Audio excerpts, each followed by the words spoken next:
Bonjour, c'est Joël Bernard de moncoachdegolf.com. Bienvenue dans cette nouvelle vidéo dans laquelle aujourd'hui je vais vous parler de putting et plus particulièrement du roulement de votre balle.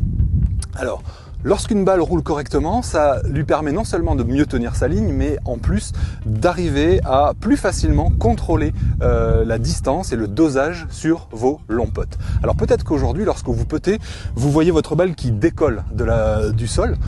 Dès l'impact, vous voyez que la balle saute, ou peut-être que vous avez du mal sur les putts à plus de 8-10 mètres à faire rouler votre balle convenablement, et vous avez toujours l'impression qu'elle s'arrête, ce qui vous oblige toujours à taper un peu plus fort, et dans ce cas-là, qu'est-ce qui se passe? On dépasse. Donc, je vais vous expliquer comment deux petits ajustements très simples vont vous permettre d'obtenir un roulement juste idéal, en moins de 10 secondes. Alors juste avant, je vais vous expliquer où j'ai découvert ça, puisque je me suis rendu en 2011, en février 2011 exactement, à côté de Liverpool, à une formation sur le putting avec le spécialiste Phil Kenyon, qui enseigne à la Harold Squash Putting School of Excellence et qui coach plus de 20 joueurs sur le circuit professionnel européen.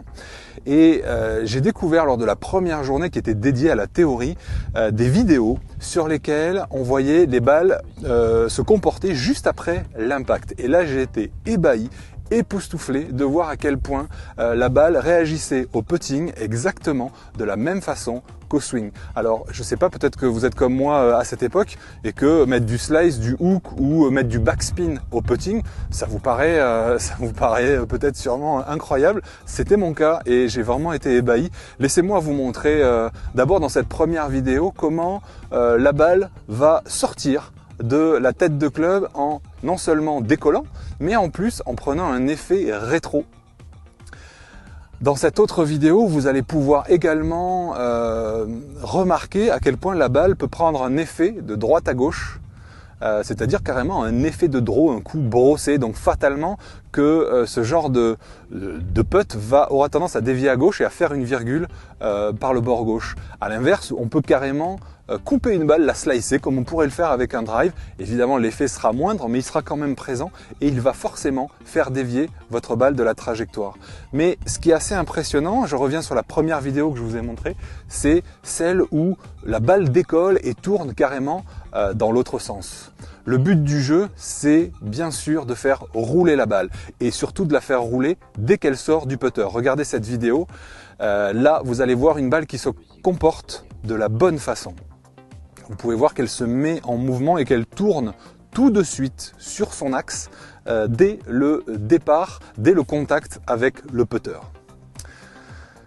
Alors laissez-moi vous expliquer comment obtenir justement le dernier roulement de balle que vous avez vu ici à l'écran. Donc, il faut savoir une chose, c'est que le problème de fond, lorsqu'une balle saute, c'est que, eh bien, au départ, votre putter a ce qu'on appelle un loft, c'est-à-dire une ouverture qui est équivalent à 4 ou 5 degrés. La plupart des fabricants conservent une ouverture de 4 à 5 degrés. À la base, c'est pour permettre à la balle de décoller de l'herbe quand elle est un petit peu enfoncée pour ensuite rouler. Simplement, si vous frappez votre balle un petit peu en remontant et que vous avez en plus les mains un petit peu en arrière, votre putter va se retrouver facilement à 7 ou 8 degrés. 7 ou 8 degrés, personnellement je joue un driver à 8 degrés 5. C'est pratiquement un driver. Et donc un driver, la balle décolle. Et bien sûr, sur le putt, c'est pour ça aussi qu'elle décolle. Donc je vais vous donner maintenant ma technique du lift. La technique du lift dépend tout simplement de deux paramètres que vous allez pouvoir mettre en place en moins de 10 secondes. L'esprit du lift, vous l'avez vu lorsque la balle roule correctement, c'est de prendre la balle premièrement dans la phase remontante, ce qui va automatiquement vous permettre de lifter la balle, comme le ferait Nadal par exemple au tennis. Il va frapper dans la remontée.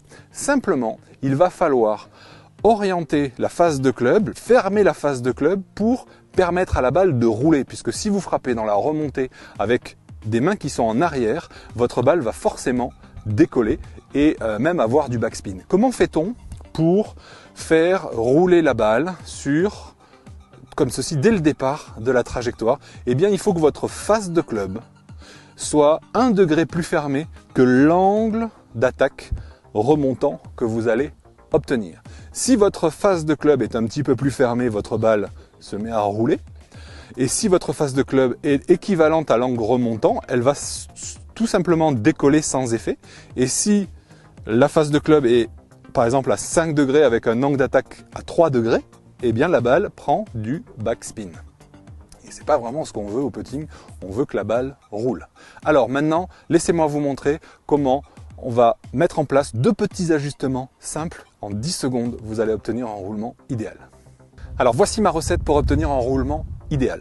La première chose à faire, comme vous l'avez compris, c'est de frapper la balle dans la phase remontante. Pour ça, tout simplement, vous allez positionner votre sternum 5 cm derrière votre balle. D'accord ? Pour vous repérer, tout simplement, vous mettez votre sternum ici et la verticale doit tomber 5 cm en arrière. Si vous êtes 5 cm en arrière, votre angle d'attaque sera automatiquement remontant autour des 3 degrés, ce qui est l'idéal pour putter. Donc premier point de repère, sternum 5 cm en arrière. Deuxième point de repère, pour enlever les 4 ou 5 degrés et redescendre ce qu'on appelle le loft, donc l'ouverture du putter, vous allez placer le bout du grip plus légèrement devant la balle. D'accord ? Le bout du grip arrive sur la partie avant de la balle, comme ceci. Et le but du jeu va être ensuite de bien sûr maintenir votre sternum derrière la balle et par contre de conserver votre grip toujours en avant de la tête de club plutôt que de faire ce genre de mouvement là, ce qui va faire automatiquement décoller votre balle. Démonstration. Je place mon sternum 5 cm derrière, je mets le bout du grip juste devant la balle et ensuite je reste stable au niveau du sternum.